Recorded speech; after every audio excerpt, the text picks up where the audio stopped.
Et donc, je vais maintenant vous présenter Marie Bouton. Marie, l'équipe de la bibliothèque vous remercie d'avoir accepté de nous présenter la Bible polyglotte de Walton, après la proposition du père Dominique Gonnet, des sources chrétiennes de Lyon. Vous êtes une angliciste, spécialiste de la prose anglaise du XVIe siècle, ce qui vous a amené à beaucoup pratiquer le latin, notamment dans les sources religieuses. Vous avez enseigné à l'université de Lyon, puis à Clermont-Ferrand, où vous avez convaincu vos collègues de publier un sermon anglais de cette époque. Vous êtes aussi accueilli depuis des années dans le séminaire de traduction des textes cisterciens de Laurence Mellerin aux sources chrétiennes. Merci beaucoup. Alors, je vais vous parler en fait de la lecture de la Bible et de l'établissement des textes à travers les âges. Rassurez-vous, ça durera 20 minutes. Alors, je commencerai par des propositions générales que j'ai mis longtemps à comprendre. Bon, la Bible est un texte traduit. Alors, premièrement, on ne peut pas traduire si on ne comprend pas ou si on ne connaît pas le sens et le contexte culturel. La conséquence, c'est qu'il y aura toujours un lien entre l'exégèse et la traduction, et donc le texte biblique expliqué et le texte biblique traduit. On a, au cours des millénaires, repéré, surtout plus récemment, des modifications parfois minimes de la traduction de la Bible qui étaient mises au service d'un parti pris théologique. J'y reviendrai. Deuxième idée, les textes par la traduction sont homogénéisés. Homogénéisés, et non seulement parce que le latin de la Vulgate va traduire l'hébreu, le grec et d'autres langues, mais homogénéisés par le traducteur. Donc une impression un peu fausse. Et des textes qui donc ont des points de vue qui peuvent être divergents ou convergents, mais des points de vue pluriels sont là. Et compenser les gens qui lisaient et qui établissaient les textes de cette pluralité, il y a eu l'idée, ça n'est pas rationnel, c'est pas scientifique, ça s'en va dans tous les sens. Il y a eu l'idée, c'est un Sami-Gondi, un patchwork. Et puis, il y a eu l'idée centrale des chrétiens, et en particulier des protestants, qui était que quand il y avait des contradictions ou des divergences dans la Bible, il fallait partir du Nouveau Testament pour comprendre l'Ancien Testament. Et puis, enfin, chose très importante au moment de la Renaissance, il y a eu l'idée de l'Hebraica Veritas, c'est-à-dire c'est d'abord la Bible hébraïque qui donne un sens et qu'il faut rechercher. Et puis, je crois que maintenant, on est plutôt dans l'idée du noyau essentiel d'un message avec des déclinaisons historiques. Une autre question et une dernière question récurrente a été celle de l'inspiration de la Bible. Si le Saint-Esprit est l'auteur de toutes les Écritures, il s'ensuit que chaque détail du texte est signifiant, car Dieu ne fait rien en vain. Bon. Mais, autre conséquence, le sens de chaque partie doit s'accorder pleinement avec le sens de toute autre partie, car Dieu ne saurait se contredire. Et ça, ça a été la question qui est centrale en exégèse souvent. Alors maintenant, les usages de la Bible. Eh bien, les usages de la Bible sont facteurs de cohérence. Premier facteur de cohérence, l'explication par l'allégorie. Et accessoirement, le feuilletage des sens de l'écriture, littérale, allégorique, morale, anagogique. Bien. Troisième facteur d'explication, un peu du même genre, la typologie, qui fait un lien toujours étroit entre l'Ancien Testament et le Nouveau Testament. Par exemple, ce qu'on voit dans les tapisseries de la Chaise-Dieu et un certain nombre de Bibles de la pré-Renaissance et de la Renaissance et même de la post-Renaissance. Autre facteur de cohérence, la liturgie. La liturgie qui s'appuie sur certains passages spécifiques de la Bible qui font des espèces de piliers pour la compréhension du reste du texte. Et enfin, il y a la prédication, c'est-à-dire que c'est la vie de l'Église et des communautés chrétiennes qui ont toujours été le lien des textes eux-mêmes. Alors, vous savez que le canon de la Bible est tardif. Il date du IVe siècle. Il est d'ailleurs plus ou moins contemporain du canon des textes juifs. Mais bien avant, il y avait déjà un chœur qui était retenu par absolument tout le monde, qui comprenait en particulier 3 évangiles, les épîtres de Paul et l'Apocalypse. Bon, donc s'il y a canon, ça veut dire qu'il y avait à la fois des communautés plurielles et en même temps des communautés qui considéraient que ces livres donnaient un message et que ce message était pour l'essentiel similaire et important. Bien, alors maintenant je vais parler rapidement de la Vulgate par rapport à la Septante. La Vulgate, c'est la Vulgate de Jérôme, en gros l'Hebraïca Veritas. Jérôme a eu connaissance de plusieurs versions, il a consulté des informateurs juifs, et cette histoire de consulter des informateurs juifs s'est poursuivie épisodiquement dans tout le Moyen-Âge et très fortement pendant la Renaissance. Mais avant la Vulgate, il y avait ce qu'on a appelé les vieilles latines, dérivées du grec, avec des variations relativement importantes par rapport au texte hébreu reçu, c'est-à-dire le texte hébreu rabbinique ou massorétique. Ces vieilles latines sont apparues au IIIe siècle. Il y a eu très longtemps une concurrence en Occident entre la Vulgate et les vieilles latines. Mais la Vulgate et les concepts de la Vulgate, enfin les mots adoptés par la Vulgate et les concepts derrière eux, c'est ça qui a façonné le Moyen-Âge chrétien, très largement. Cette Vulgate a été considérée officiellement comme la 3e version inspirée, donc à l'égal du texte hébreu et de la Septante, par le Concile de Trente en 1546. Et jusqu'au XXe siècle, ce qu'on appelait la Vulgate n'a pas été étudié sérieusement. Le texte était en fait inauthentique, en quelque sorte. Et c'est seulement en 1965 et en 1979 que l'Église catholique s'est mise à regarder de près la Vulgate. Donc, des gens bien plus savants que moi ont dit, avant Gutenberg, la chrétienté occidentale vivait dans un consensus mou sur un texte latin assez mal établi. Ce qui ne veut pas dire qu'il y avait des croyances molles, évidemment. La Septante, comme vous le savez peut-être, c'est la Bible des Juifs d'Alexandrie, composée dans un but apologétique, liturgique, éventuellement juridique, pour les Juifs hellénisés de la diaspora. Mais la Septante, telle que nous la connaissons, a été transmise par les chrétiens. Quel est le rapport de cette Septante des chrétiens avec la Septante des Juifs d'Alexandrie? Eh bien, jusqu'ici, on ne le sait pas vraiment précisément. À la Renaissance, le grand âge de la redécouverte des textes bibliques, il n'y avait pas de désir de retrouver un texte exact de la Septante. On ne cherchait pas sa nature ni son sens, on l'a considéré comme secondaire, on l'a considéré comme un texte corrompu, et ce qui comptait, c'était toujours la version hébraïque, alors que Augustin tenait la Septante pour inspirer. Alors, que s'est-il passé avant la Renaissance? Au XIIe siècle, au XIIIe siècle, il y a eu la grande époque d'un renouveau théologique et des arts de la prédication, une grande diffusion de manuels de prédication et d'aide à la prédication. Mais alors attention, pour qui? Pour les moines, pour les écoles. Par contre, les curés de base étaient souvent assez ignares et sans latin.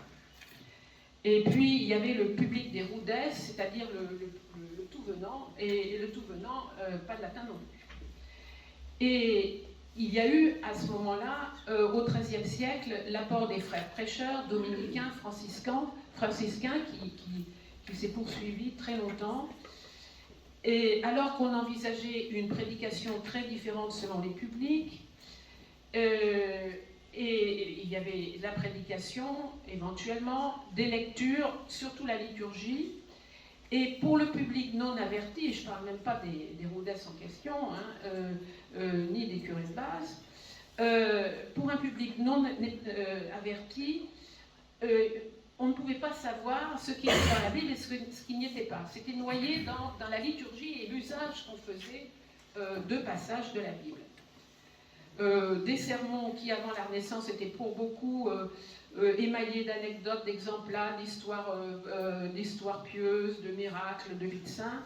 Et donc, jusqu'à la Renaissance, on peut dire en gros qu'il n'y a pas eu de progression dans la connaissance biblique. Mais les choses ont changé.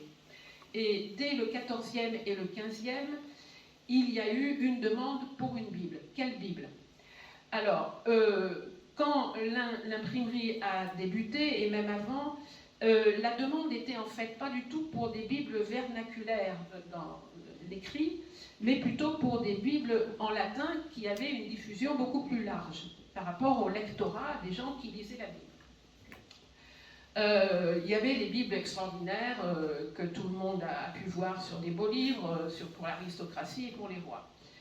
Il y avait aussi beaucoup de petits livres qui étaient destinés à la piété populaire et qui étaient en fait utilisés par les frères prêcheurs pour évangéliser, on peut dire, les campagnes et les villes. Alors, il y a eu pendant cette période, avant la Renaissance, une suspicion des autorités vis-à-vis de toute lecture de la Bible par les ignorants, c'est-à-dire les laïcs, les femmes et les membres inférieurs du clergé. Alors, s'ils la lisaient tout seuls, ils bidouillaient leur propre théologie et c'était très dangereux. Et donc, il y a eu partout des mouvements de piété populaire qui étaient liés à la Bible, mais qui étaient vus avec une certaine suspicion. On peut citer en Angleterre Wycliffe et les Lollards, la Devotio Moderna dans les Pays-Bas, les Hussites en Bohême, les Vaudois en Italie et en France. Et un grand développement général de la piété individuelle qui a fait un intérêt pour la Bible.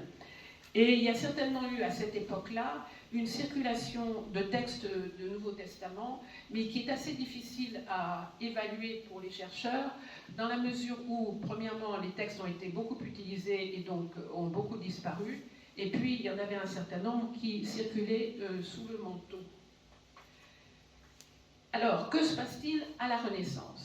Alors, à la Renaissance, d'abord, on a recherché de nouvelles traductions pour la Vulgate, c'est-à-dire de nouvelles traductions en latin. Ensuite, on a publié des textes, en particulier est célèbre le texte grec du Nouveau Testament d'Érasme en 1516. Et puis, il y a eu la recherche sur l'hébreu qui a beaucoup progressé, avec des traductions faites par des hébraïsants chrétiens. Il faut citer au départ Sante Panini, qui était un dominicain italien, qui a fait une Bible en hébreu dont on dit qu'elle était fort mal traduite en latin, 1527, mais qui a été au départ de toute la série des publications de Bible de la Renaissance, tant pour les catholiques que pour les protestants. Il y a eu énormément de publications de textes hébreux. La Bible d'Alcala, celle qui a fini par obtenir l'imprimature, enfin ce qui a précédé l'imprimature en 1522, cette Bible avait reposé sur des informateurs juifs convertis et l'utilisation de manuscrits hébreux, au moment même où l'Inquisition sévissait en Espagne. Donc il y a eu une grosse influence de cette Bible hébraïque et à côté de la glose, et puis on s'est mis à chercher le texte authentique de la Bible. Alors, quand on a découvert la version syriaque du Nouveau Testament en 1555, on s'est jeté dessus, on s'est dit c'est merveilleux, on va savoir. Et puis on s'est aperçu que c'était une version qui avait été remaniée. Idem quand il s'est agi de la Bible des Samaritains qui a été découverte en 1616 et diffusée en 1632. De toute façon, la Réforme en particulier regardait très soigneusement le texte hébraïque. Et pendant un siècle, on peut dire que la question qui a agité tous les chercheurs, c'était l'Hebraïca Veritas, quelle était-elle par rapport à la Septante qui était considérée comme contaminée, et puis des textes qui émanaient des Juifs. Bon, d'accord, ils savaient ce qu'il y avait dans les textes, mais en même temps, est-ce qu'ils ne les avaient pas non plus un petit peu, vous voyez.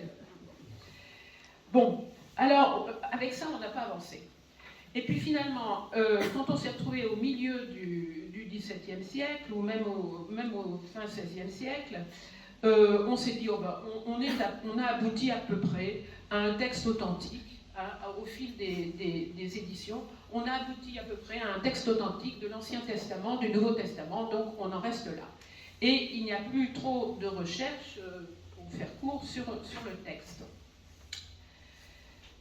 Par ailleurs, il y a eu un grand développement, comme vous le savez, de la Bible en vernaculaire, qui sentait éventuellement le fagot.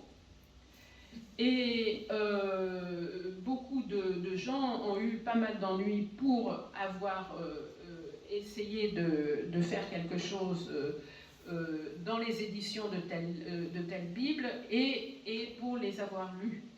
Je vous rappelle qu'au Concile de Trente, les Bibles vernaculaires ont été mises à l'index jusqu'en 1559. Et que quand on a levé la mise à l'index des Bibles vernaculaires en 1757, on ne pensait pas qu'il fallait que tout le monde lise la Bible, côté catholique. Hein. Bon, côté protestant, c'était l'exact inverse. Alors, ce qui s'est passé, c'est qu'il y avait des publications qui étaient internationales. Par exemple, une Bible espagnole publiée en Espagne, publiée à Ferrare, en Italie, au XVIe siècle. Une autre publiée à Bâle, espagnole. La première Bible anglaise a été publiée aux Pays-Bas, et Tyndale y a fait sa peau, comme vous savez. Et puis la Bible janséniste de Lemaître de Sacy, qui était interdite en France, a fait l'objet de 40 éditions publiées aux Pays-Bas au XVIIe siècle, qui se sont très largement diffusées en France et qui ont été admirées et lues très, très longuement par les lecteurs du XVIIe siècle et du XVIIIe siècle. Bien. Alors, les recherches ultérieures. Alors, après la Renaissance, on s'est penché sur toutes sortes de sources d'informations sur la Bible. Les citations dans Philon d'Alexandrie, dans Flavius Joseph, dans les Pères, la littérature rabbinique, les targums, c'est-à-dire les paraphrases de la Bible faites par les Juifs. Et puis il y a eu tous ces documents extraordinaires qu'a livré le désert égyptien dans les lieux qui étaient les lieux des couvents, vous savez, les couvents des pères du désert, et la Guénisa du Caire. Et puis on a retrouvé dans des conditions absolument rocambolesques une première édition du texte grec de la Septante au Sinaï, le Sinaïticus. Ça fait partie des premières sources de la Bible. Et puis il y a eu Qumran. Alors à Qumran, pour dire rapidement, parce que vous êtes peut-être au courant, on a trouvé toutes sortes de versions de la Bible. On s'est aperçu qu'il y avait derrière la Septante une version en hébreu. On s'est aperçu qu'il y avait plusieurs versions de la Bible, que la Bible était entourée des apocryphes qui avaient été rejetés du canon, du moins du canon occidental. Et donc là, on a eu aussi du travail qui se continue et qui fait l'enthousiasme de tous les chercheurs maintenant. Mais avant même ça, la véritable étude de la Bible en se penchant sur l'histoire des textes, sur les sources des textes bibliques, en scrutant le texte biblique, elle a véritablement commencé en Allemagne et à la fin du XIXe siècle. C'est-à-dire que là, il y a eu vraiment une étude des textes selon des critères scientifiques qui avaient été permis par des études antérieures, dont les études de la Renaissance, qui étaient non négligeables. Et toute cette série d'éditions successives de la Renaissance, où chacun s'appuyait sur la traduction intérieure ou l'établissement du texte antérieur, les deux. Si bien que les Bibles polyglottes me paraissent particulièrement intéressantes dans la mesure où elles reprennent la disposition des Bibles hébraïques et des Bibles du Moyen-Âge, où vous avez un cœur qui est le texte, et puis autour du cœur, les commentaires. hein, qui entourent le texte et qui disent en quelque sorte, il faut regarder ce texte qui est le cœur, qui est vraiment l'essentiel, mais en pensant à tout ce qu'on en dit, Origène, Basile, Eusèbe, Saint Chrysostome et les autres. Bien. Et puis, qu'est-ce qui s'est passé avec la Bible polyglotte, et en particulier les Bibles polyglottes où il y avait de plus en plus de versions, c'est que vous aviez en gros la même disposition, mais de texte à texte, et non plus de texte à commentaire. Et donc ça a quand même changé terriblement la perspective, parce que on s'est mis à regarder le texte, les variantes du texte, et à essayer de faire parler ces variantes du texte. Bon, alors maintenant je conclus, et je dis que maintenant on a compris qu'il fallait une histoire plus culturelle des textes dans un contexte historique, qu'on a aussi vu que les variantes dessinaient un message qui était lié à des usages de la Bible, à des croyances de différentes communautés, mais aussi, on a constaté, en allant voir des petits bouts de Bible dans le désert égyptien, ou à Qumran, ou dans les Targums, hein, que c'était un texte, un message qui était fondamentalement le même. Et que sur des siècles, d'une façon étonnante, la Bible s'est conservée fidèlement avec en gros, vraiment le même texte. Et rappeler un bibliste dont j'ai pompé l'idée, hein, nos éditions actuelles sont tout aussi rigoureuses, et même plus rigoureuses que les textes classiques. Et sont plus rigoureuses que le texte de Cicéron tel qu'il est établi. Pourquoi? Parce que ça repose sur beaucoup plus de versions, et des versions qui viennent de siècles très antérieurs aux nôtres. Et donc, voilà quelque chose qui nous dit l'utilité des Bibles polyglottes qui ont fait éclater cette possibilité-là. Voilà. Merci.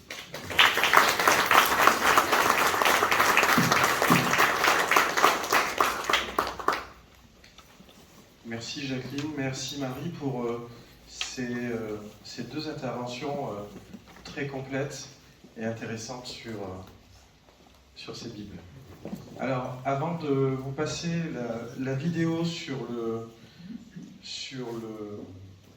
la restauration de la Bible polyglotte par la reliure du Limousin, je voulais juste faire un petit interlude pour vous montrer aussi ce qu'est le chantier de la bibliothèque.